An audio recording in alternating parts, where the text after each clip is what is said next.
Hello and welcome back. My name is Gabby. I'm an English teacher here at Options for Youth Moreno Valley. This is the English 12B Unit 9, Check for Understanding, Alternative Assessment or Review. Those of you who have been doing all the rest of the units should be familiar with the format. It is a little bit different this time because it's a little bit longer, but let's go through and see. So section 1 is vocabulary. So I'm just going to read these sentences out loud. You want to try to plop in the vocab terms and see if they fit in the blanks. So identify the vocab term that best fits in the blanks in the following sentence.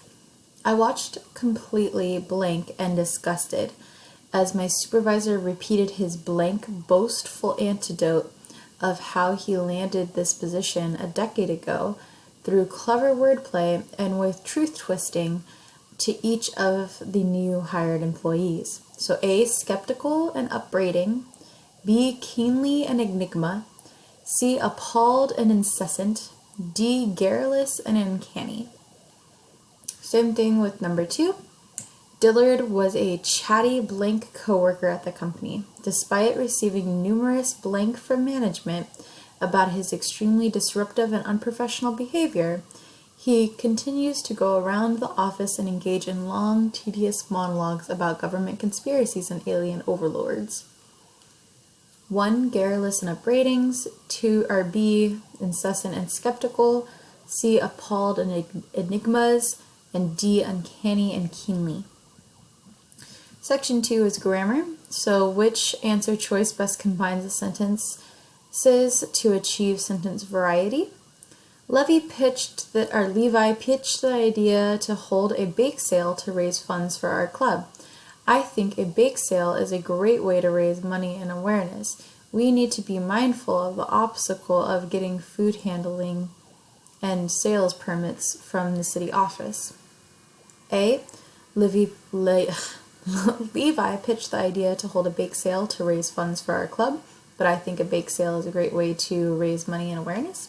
We need to be mindful of the obstacles of getting food handling and sales permits from the city office. B, Levi pitched the idea. I think a bake sale is great. We need to be mindful of the obstacle of permits.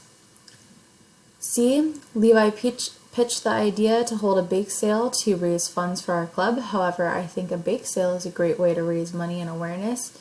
We need to be mindful of the obstacle of getting food handling and sales permits from the city office. Or D, Levi pitched the idea to hold a bake sale to raise funds for our club. Even though I think a bake sale is a great way to raise money and awareness, we need to be mindful of the obstacle of getting food handling and sales permits from the city office. 4, which of the following sentence displays proper parallel structure? A, Cindy completed the order accurately and with the utmost efficiency. B, during summer we visited gorgeous shrines in Thailand and hiked lush jungles in Vietnam. C, Norma's favorite hobbies include podcasts, video games, and to take lovely photographs. D, the detective deduced the location of the murder weapons, which reveals the case's true murderer.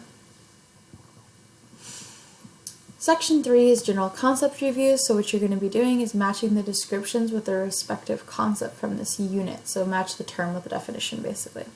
A is foreshadowing, B is third-person limited omniscient point of view, C is third-person omniscient point of view, D is stream of consciousness, E is frame story, F is flashback, and G is flash forward.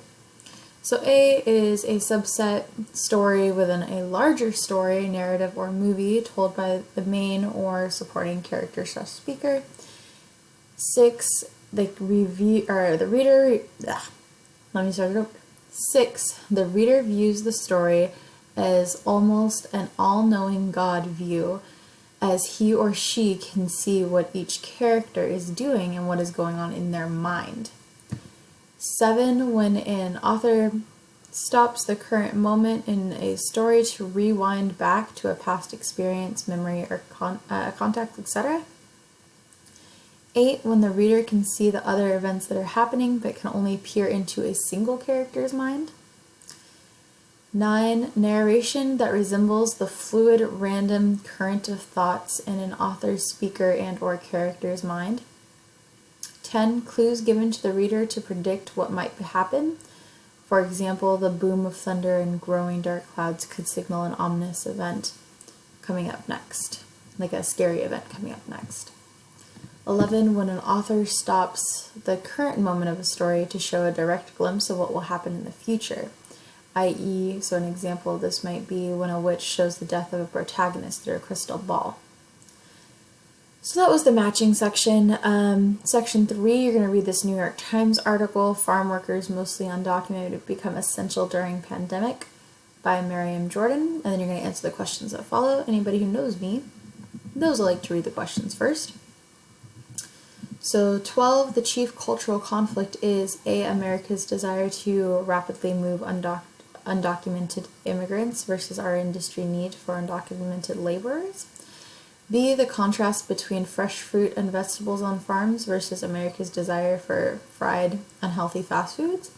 C, effects and an impact of global warming on the environment versus the stubborn greed for profits by business owners.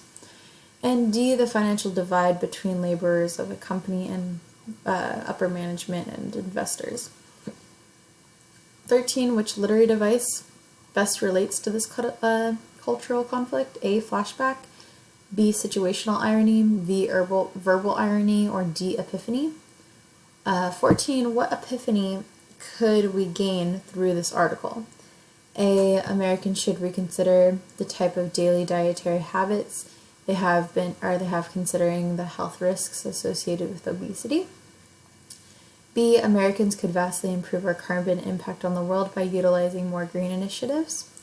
C, Americans should reconsider our treatment perspective and policies regarding undocumented workers in light of their economic impact on our agricultural industry.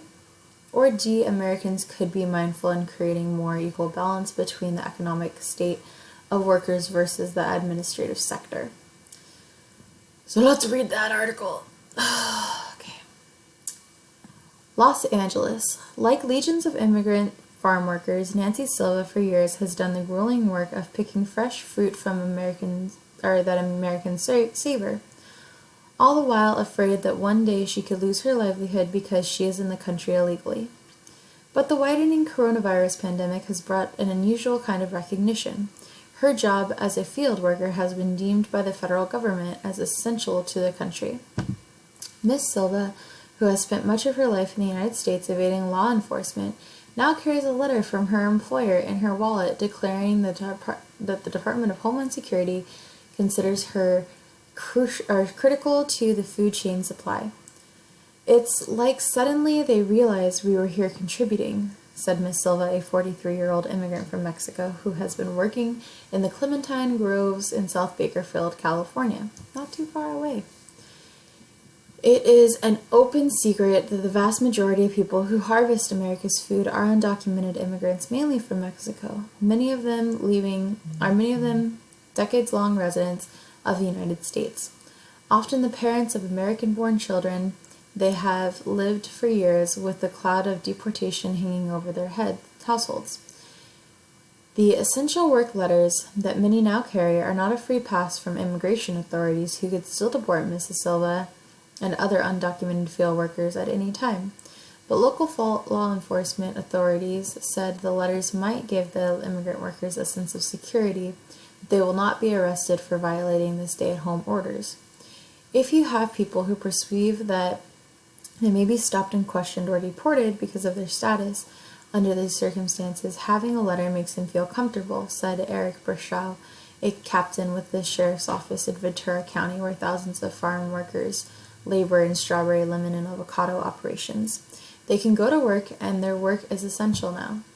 It's sad that it takes a health crisis like this to highlight the farm workers' importance, said Hector Lujan, chief executive of Ryder Brothers, a large family-owned berry grower based in Oxnard, California, that also has operations in Florida and the Pacific Northwest. Mr. Lujan, whose company employs thousands of field workers, described them as the unsung heroes for guaranteeing that Americans have food security. Maybe one of the benefits of this crisis is that they're recognized and come out of the shadows, said Mr. Lujan, whose company has been lobbying Congress to pass a bill that would legalize immigrant farm workers. About half of all the crops in the United States, more than 1 million, are undocumented immigrants, according to the Agricultural Department. Growers and the labor contractors estimate that the share is closer to 75%.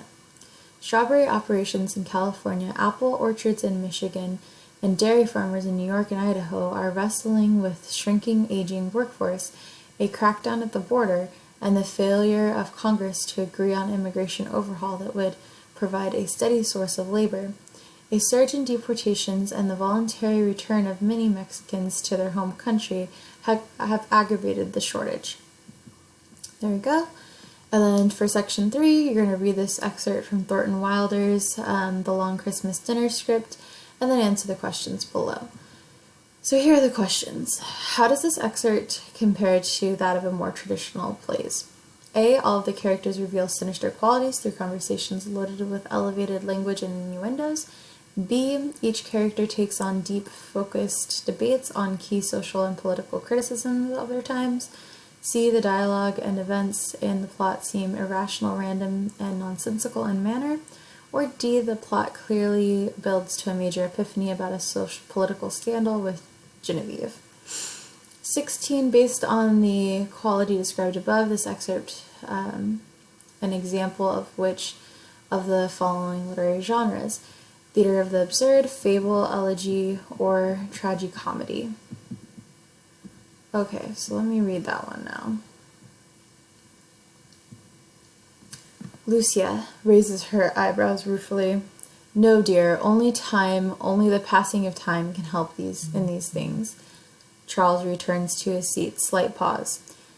Don't you think we could ask Cousin Emergard to come and live with us here? There's plenty for everyone, and there's no reason why she should go on teaching the first grade forever and ever. She wouldn't be in the way, would she, Charles? Charles. No, I think that would be fine. A little more potato and gravy, anybody? A little more turkey, Mother? Cousin Brandon rises and slowly towards the dark portal. Lucia raises and stands for a moment with her face in her hands. Cousin Brandon, muttering. It was great to be in Alaska those days. Genevieve, half rising and gazing at her mother in fear. Mother, what is... Lucia, hurriedly. Hush, my dear. It will pass. Hold fast to your music, you know, as Genevieve starts towards her. No, no, I want to be alone for a few minutes. Charles, if the Republicans collected all of their votes instead of going off into cliques among themselves, they might prevent his getting a second term. Lucia turns and starts after Cousin Brandon towards the right.